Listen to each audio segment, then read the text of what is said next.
NBJ Music presents के लिए गए हुए थे और पीछे से माँ गोरा जी के पास में वो नारद जी आ जाते हैं और नारद जी पूछ लेते हैं कि मैया कहाँ गए भगवान।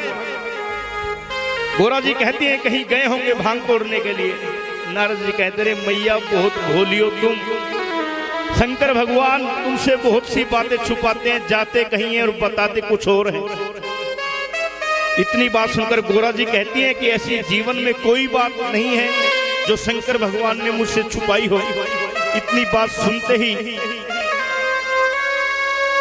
नारद जी कहते हैं कि सब बातें बताइए तो ये बताइए जो उनके गलों में, भगवान शंकर के गले में जो माला है वो किस चीज की बनी हुई है। इतनी बात सुनते ही पार्वती जी को भी नहीं पता था, उमा भी उनका नाम था, उमा को भी नहीं पता था कि वो माला किस चीज की बनी हुई है। बात दिमाग में खटक गई। इतना कहकर नारायण जी तो चले जाते हैं और जब शंकर भगवान आते हैं पूछती हैं गोरा जी कहाँ गए थे। शंकर भगवान बताते हैं कि भांग तोड़ने के लिए गया था और ये रही भांग, इसको घोट दे जल्दी कि घोटा घोटी का काम तो बाद में चलेगा। मेरे को सच सच बताओ कहाँ गए थे, क्या करते हो, आज तक मुझे पता ही नहीं आपके बारे में कुछ भी। शंकर भगवान कहते हैं थी क्या बात है जो नहीं पता है। गोरा जी कहती है बहुत सी बातें छुपाते हो अपनी मुझसे, मुझको आज तक अंधेरे में रखा हुआ है। जब इतनी बात सुनी भगवान शंकर ने बताया कि क्या बात छुपाई। इतने में ही गोरा जी कहती है कि ये बताओ जो ये आपने गले में माला पहनी हुई है ये किस चीज की है। इतना सुनते ही भगवान शंकर की नेत्र फड़कने लगते हैं और कहते हैं कि पीछे से नारद जी तो नहीं आया था यहाँ पे। गोरा जी कहते हैं नारद आया था या ब्रह्मा आया था इसका सवाल नहीं है, ये बताओ ये माला पहनी हुई है किस चीज की है। शंकर भगवान बताते हैं, उसकी जिद के सामने झुक जाते हैं और कहते हैं कि जब जब आपने धरती पे जन्म लिया है, जब जब आपने धरती पे जन्म लिया है और जब आपने अपनी देह का त्याग किया है तो मैंने आपके सिर को काट लिया और उनके मुंडों की ये माला बनाई हुई है। और इस तरीके से तुमने धरती पे 108 बार जन्म लिया है और मैंने 108 बार आपके सिर का मुंडन किया है और अपनी माला में पिरोया है। इतनी बात सुनते ही गोरा जी कहती हैं कि भगवान क्यों बेवकूफ बना रहे हो। मैं तो 108 बार आई और चली गई धरती पे से और आप जो कहते हो। भगवान शंकर बताते हैं कि मैंने अमर कथा सुनी हुई है, मुझे अमर कथा का ज्ञान है। मेरा ना कोई आकार है, ना कोई उम्र है, ना कोई अवस्था है, मैं निराकार हूं। जब चाहे जो रूप ले लूं, जब चाहे जिस अवस्था में आ जाऊं, मेरा इस धरती पे कोई अंत नहीं है, मैं निराकार हूं, निरंकार हूं। बात में से बात चलती गई और आखिर में गोरा जी जिद पे अड़ जाती हैं कि जब ऐसी बात है तो महाराज मुझे भी वो अमर कथा सुना दो जिससे मैं भी अमर और तुम भी अमर, ना मुझे मरना और ना तुम्हें जाना, साथ रहेंगे। ऐसा बताते हैं कि औरत त्रिया जिद के सामने आदमी झुका है और भगवान शंकर भी वहां पे माँ गोरा की बात मानकर अमर कथा सुनाने के लिए ऐसी निर्जन वास्तियों में जाते हैं जहां पे कोई भी सुने ना, सिर्फ गोरा ही सुने। ये बताते हैं कि जब भगवान शंकर ने वहां पे शंखनाद किया कि कोई पशु पखेरु होएगा तो उड़ जाएगा, वहां पे 2 पक्षियों का जोड़ा बैठा था, वो तो उड़ गए लेकिन जो उनके अंडे थे जैसे ही गर्जना की उनका विसर्जन हो गया। भगवान शंकर ने कहा था कि जब मैं आपको अमर कथा सुनाऊंगा तो मेरा ध्यान रहेगा परम भक्ति में और आप मुझे हुंकारे देते रहना। हुंकारे समझते हो? यही। और ऐसा बताते हैं कि जब भगवान शंकर ने कथा शुरू की, प्रारंभ की, तो माँ गोरा की माँ उमा भी उनका एक नाम है, उमा का ध्यान चित्त एकाग्र होके नींद आ जाती है और उमा जी की जगह हुंकारे वो तोते के बच्चे, कोई उनको कबूतर बताता है, इस भजन में उनको तोता बताया गया है। सभी मीठी मीठी तालियों के साथ ध्यानपूर्वक मेरी जितनी भी पवित्र मेरी माता बहनें यहाँ पे बैठी हैं, हल्की हल्की तालियों के साथ सभी मिलकर गाएंगे। अब ये समय उन भजनों का है जो ध्यान में रहे, बाद में याद भी रहे कि वो बच्चा आया था, सुना के गया था, जैसा भी सुनाया बढ़िया सुनाया। भगवान शंकर कथा सुनाने के लिए अमरनाथ की वादियों में कथा सुना रहे हैं और वहां पे माँ उमा को नींद आ गई है और वो तोता हुंकारे दे रहा है। क्या भजन लिख दिया, बड़ा ही ब्रह्म ज्ञान का परम कोटि का भजन। सभी मिलकर बोलिए शंकर भगवान की जय हो, मीठी मीठी तालियों के साथ। हाँ, और अमरनाथ पे शिव भोले जी बैठे आसन मार, और अमर कथा फिर लगे सुनाने, गोरा को भरतार उमा के पड़ गए सोता, और हुंकरा उमा के पड़ गए सोता, हुंकरा तेरा तोता हो, उमा के पड़ गए सोता, हुंकरा तेरा तोता, भोले जी बैठे आसन मार, अमर कथा फिर लगे सुनाने, गोरा को भरताल उमा के पड़ गए सोता,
पिता समान बुजुर्ग बैठे हुए हैं। जब कथा चल रही थी तो ऐसा बताते हैं वहां पे निजवन में रास चल रहा था, और जब भगवान शंकर भगवान उस कथा में उस रास को भगवान श्री कृष्ण जी के साथ परमलोक के लिए जाते हैं तो वहां पे एक जय घोष होता है, बोलिए सत्यनारायण भगवान की जय हो। और जब ये जय घोष हुआ तो माँ गोरा की आंख खुल गई और उन्होंने अंदाजा लगा लिया कि कथा चल तो रही थी वहां रास पे। और अब ये जय घोष बीच की कथा तो मैंने सुनी नहीं, और भगवान शंकर को जब पता चलेगा कि मैंने बीच में नहीं सुनी और दोबारा कहूंगी सुनाने के लिए तो बड़े क्रोध में होंगे। हाथ जोड़ लिए शंकर भगवान के, क्या बोली?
मेरी माताओं बहनों, जब शंकर भगवान को ये पता चला कि गोरा जी सो गई थी, उमा जी सो गई थी, तो उन्होंने ध्यान लगाया और पूछा कि जब आप सो गए थे तो मुझे बरकरार बिल्कुल याद है, एक एक बात मेरे दिमाग में है, मैंने हुंकारे की आवाज बराबर सुनी।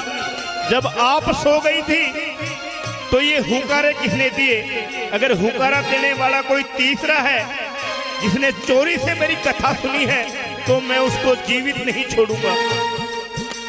इतनी बात जब उस बच्चे ने सुनी, तोते के बच्चे ने सुनी, हिमालय की वादियों में अपने प्राण बचाने के लिए उड़ पड़ता है।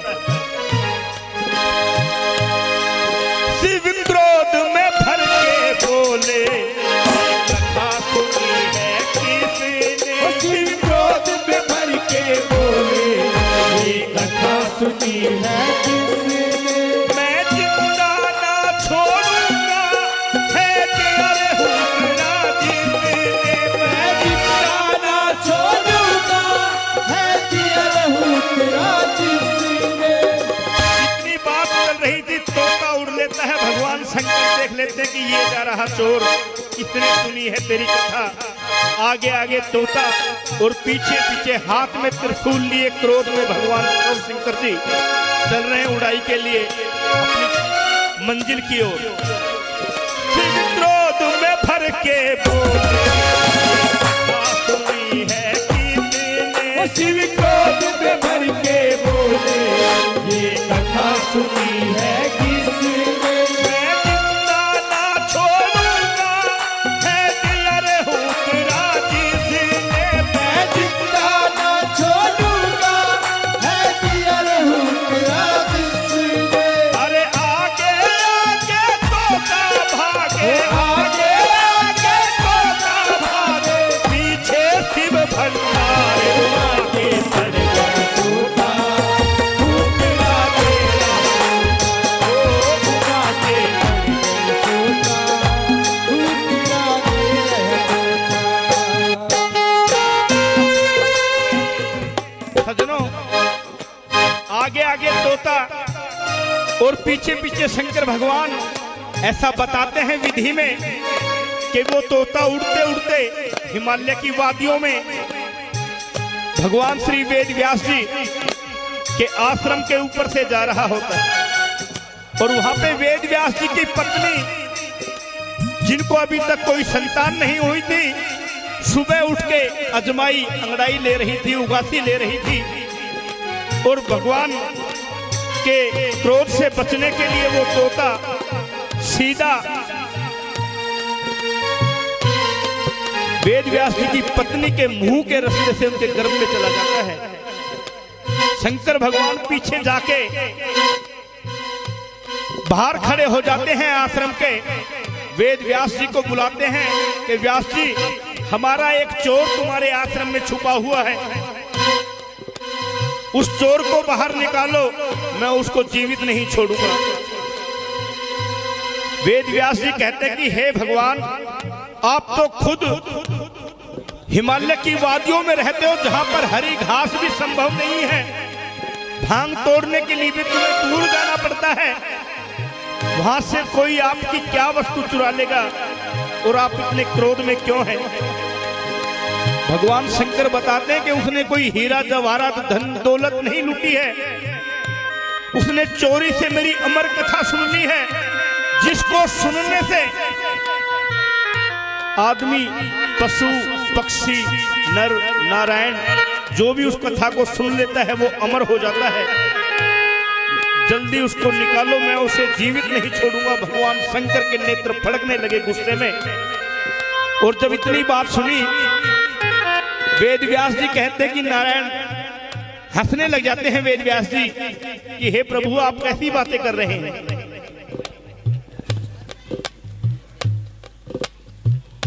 वेद व्यास जी को हंसता देखकर क्रोध सातवें आसमान पे चला जाता है भगवान शंकर का कि मेरा चोर तुम्हारे आश्रम में है, उसको देने की बजाय आप मुझ पे हंस रहे हो, ये दुस्साहस क्यों कर रहे हो?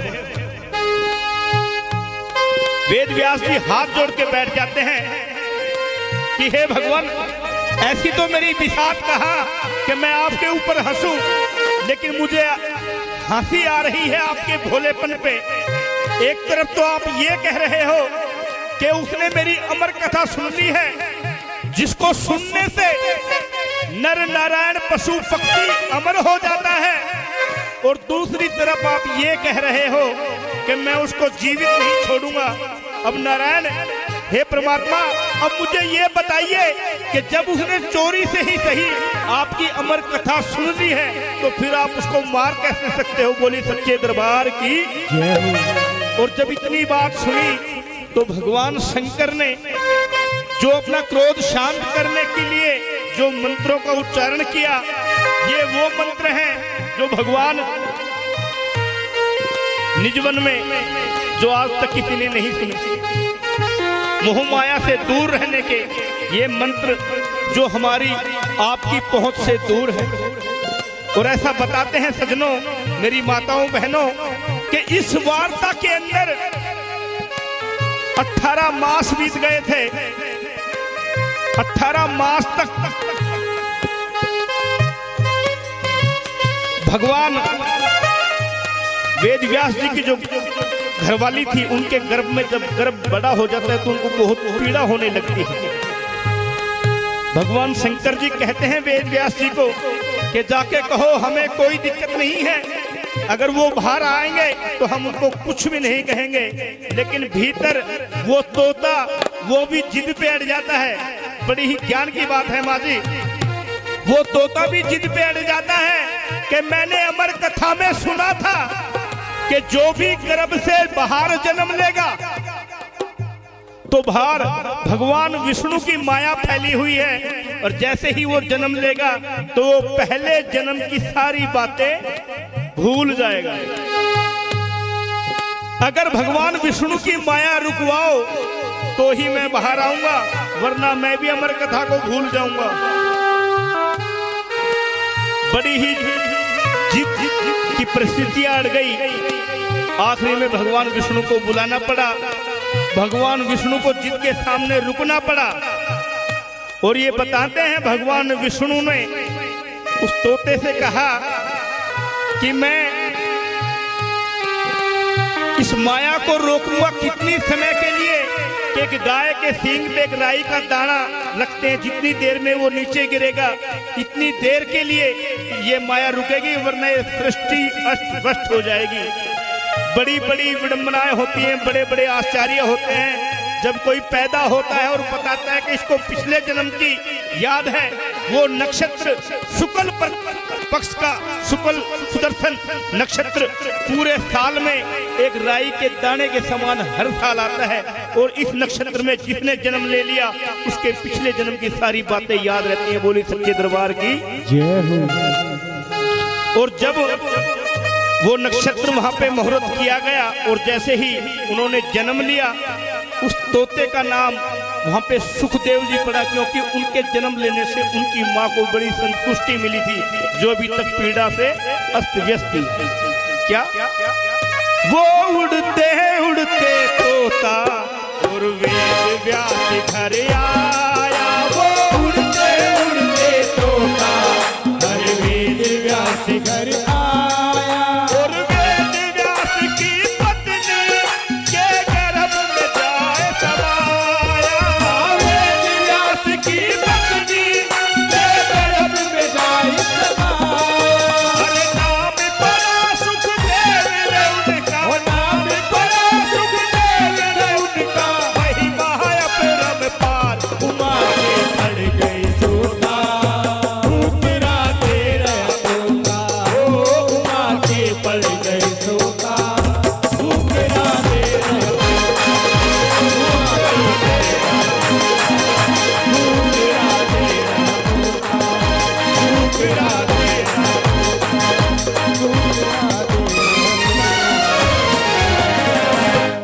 बोले सच्चे दरबार की जय हो। जाने अनजाने में आपके बच्चे से कोई गलती हुई हो तो हाथ जोड़ के